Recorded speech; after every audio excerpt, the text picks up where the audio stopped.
Hello, Friendly Man here, and today I'm going to show you some basic stuff about chess. I watch a lot of YouTube videos and I find out that they don't really cover this very much. And my job is to make sure you enjoy the game. And a good way to enjoy the game, you actually have a better understanding of what's going on. Here are some things I want you to think about when you're watching this video. When your piece is in the center of the board, it attacks more squares. When it's on the side of the board, it has less squares to go to. And I also want to mention that when beginner players start to play chess, they don't think about your opponent's pieces. They almost get into a robotic way of thinking.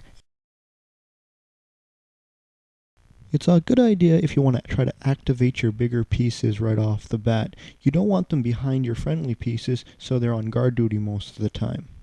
One last thing about this video, on the part of the queen, I kept on saying the word him where I should have been saying the word her, so please forgive me, and I also want to mention thank you to Rebecca for doing the music for me.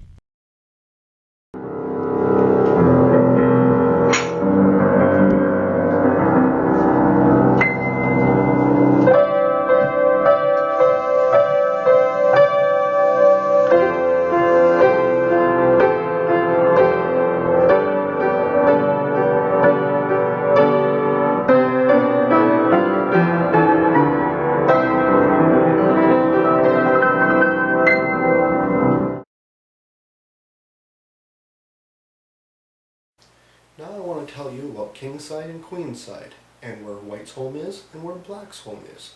Now queen's side is A to D, and king's side is E from H. And where white's home is 1 till 4, and where black lives is 8 till 5. Now I want to show you where the best place is for the chess pieces. You can see here the bishop can touch 13 squares in the center of the board. It has this X pattern. But when it's in the corner of the board, it can only touch 7 squares. The rook is a very interesting piece. The rook in the center of the board can touch 14. When it's on the edge of the board, it also attacks 14 squares.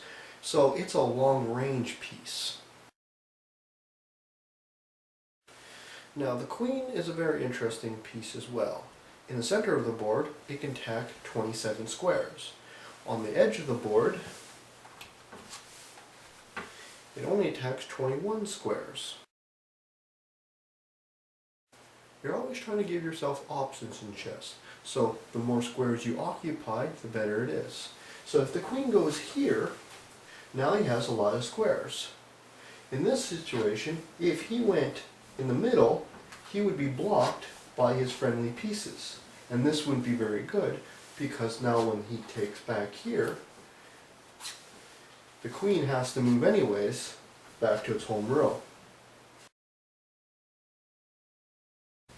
When you're promoting a pawn, sometimes it's not always great to grab the highest piece. If you grab the highest piece in this position, you will lose. In this position, it's better to promote to a knight.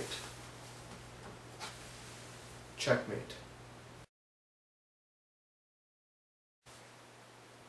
Here is a position where your pieces could be a hindrance to you.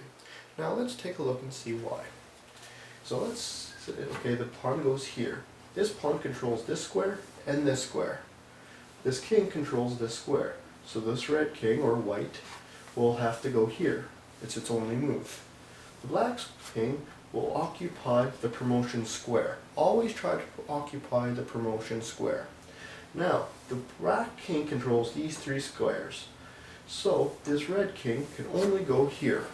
So he has to take this pawn. Now, here's a question for you. Should he promote to a rook, or should he promote to a queen? And if you said rook, you're absolutely right. You can see here, you'll be able to checkmate pretty easily. Here, I'll show you. So now, white will go back. The black rook will go here.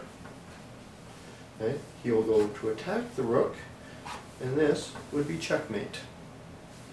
Now let's say he didn't promote to a rook. He promoted to a queen instead. what would have happened if you promoted to a queen instead? You can see the queen controls this square and all of these squares. This pawn controls this square. Now, he has no moves. This is what you call a stalemate. In 1902, this game was played by Janet versus Sugman. It's black to play here. See if you can find it. Please press pause. And if you don't want to press pause, here's the answer. If he promotes to a knight, this is checkmate. Another thing you can do is to block checkmate threats. You can see here the queen and the bishop is eyeing this square.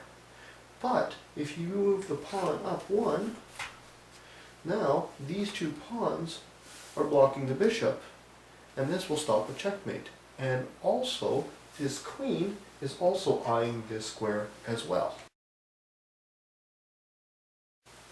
Okay, in the center of the board, the king touches 8 squares. On the side of the board, he touches 5 squares. In the corner, he only touches 3 squares. The best thing to do for a king is to keep him safe at all times. King safety is the #1 rule in chess.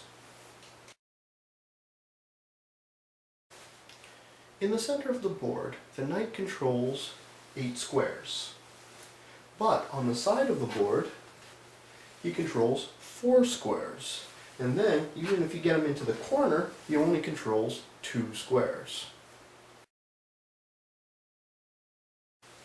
Now, knights really like outpost.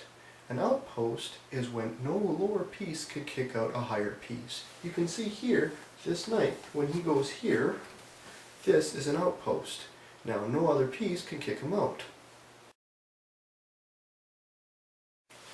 Another thing about outpost, you always want to try to get another piece to occupy the same outpost. You can see in this position, if the knight takes this outpost and he trades here,